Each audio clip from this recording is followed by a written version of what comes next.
Bismillahirrahmanirrahim. Assalamualaikum warahmatullahi wabarakatuh.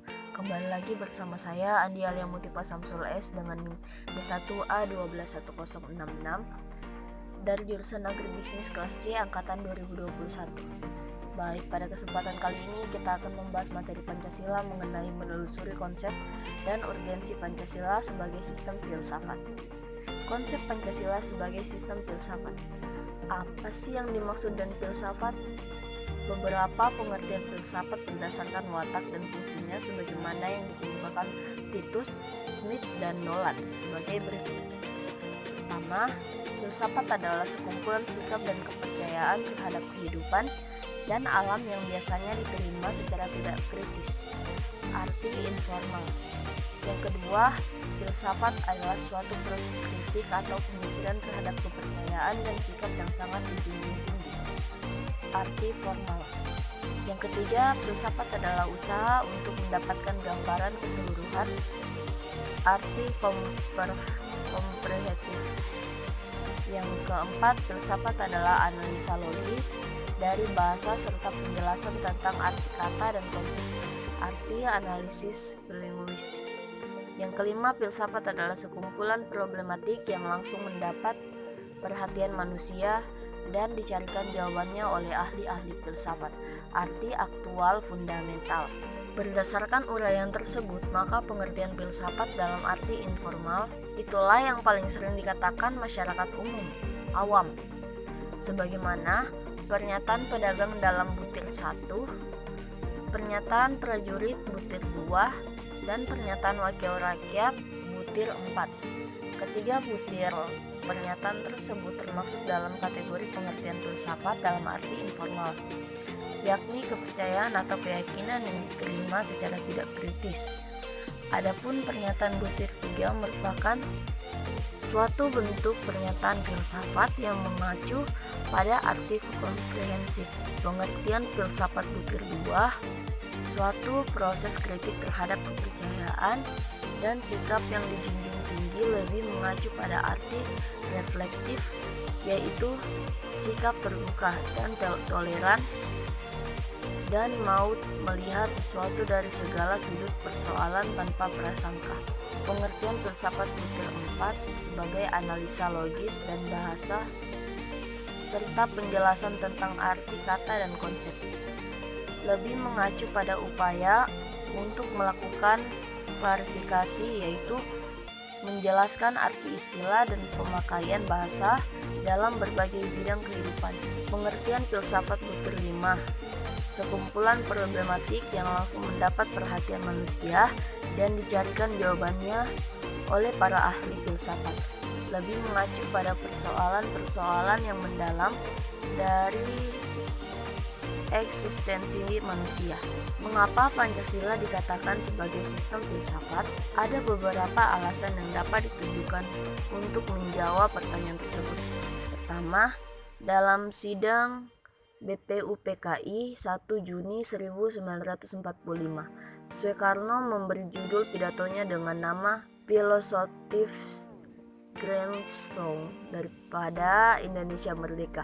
Kedua, Pancasila sebagai Weltanschauung, artinya nilai-nilai Pancasila itu merupakan sesuatu yang telah ada dan berkembang di dalam masyarakat Indonesia yang kemudian disepakati sebagai dasar filsafat negara.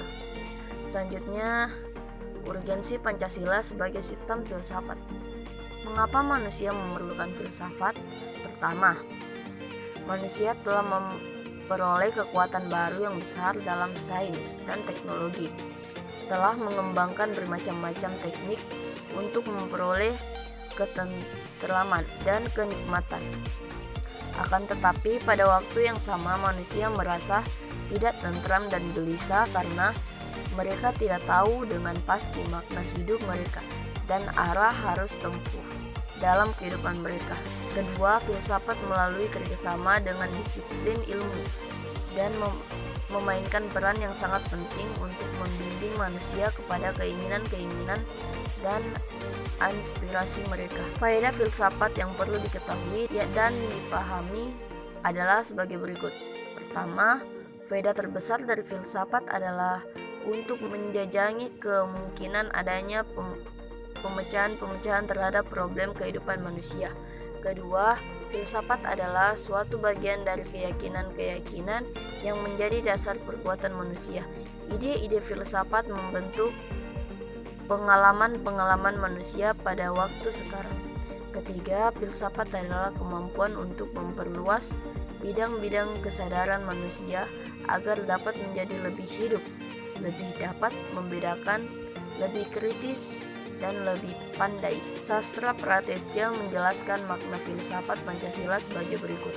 Pertama, agar dapat diberikan pertanggungjawaban rasional dan mendasar mengenai sila-sila dalam Pancasila sebagai prinsip-prinsip politik. Yang kedua, agar dapat dijabarkan lebih lanjut sehingga menjadi operasional dalam bidang-bidang yang menyangkut hidup bernegara. Ketiga, agar dapat membuka dialog dengan berbagai perspektif baru dalam kehidupan berbangsa dan bernegara. Yang keempat, agar menjadi kerangka evaluasi terhadap segala kegiatan yang bersangkut paut dengan kehidupan bernegara, berbangsa, dan bermasyarakat, serta memberikan perspektif pemecahan terhadap permasalahan nasional. Selanjutnya, alasan diperlakukannya kajian Pancasila sebagai sistem filsafat.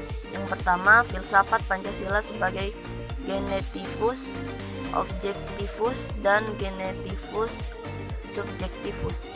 Yang kedua, landasan ontologis filsafat Pancasila. Yang ketiga, landasan epistemologis filsafat Pancasila. Yang keempat, landasan aksiologis Pancasila. Pancasila sebagai genetivus objektivus artinya nilai-nilai Pancasila dijadikan sebagai objek yang dicari landasan filosofinya berdasarkan sistem-sistem dan cabang-cabang filsafat yang berkembang di barat. Landasan ontologis Pancasila artinya sebuah pemikiran filosofis atau hakikat dan raison d'être sila-sila Pancasila sebagai dasar filosofis negara Indonesia. Oleh karena itu, pemahaman atas hakikat sila-sila Pancasila itu diperlukan sebagai bentuk pengakuan atas modus eksistensi bangsa Indonesia. Landasan epistemologis Pancasila artinya nilai-nilai Pancasila digali dari pengalaman atau empiris bangsa Indonesia, kemudian disintesiskan menjadi sebuah pandangan yang komprehensif tentang kehidupan bermasyarakat, berbangsa, dan bernegara, filosofis atas hakikat dan raison d'être sila-sila Pancasila sebagai dasar filosofis negara Indonesia. Landasan aksiologis Pancasila artinya nilai atau kualitas yang terkandung dalam sila-sila Pancasila. Sila pertama mengandung kualitas monoteis, spiritual, kekudusan, dan sakral. Baik, sampai sini saja materi kita pada saat ini. Kembali, sampai berjumpa di materi yang selanjutnya. Wabillahi taufiq wal hidayah. Wassalamualaikum warahmatullahi wabarakatuh.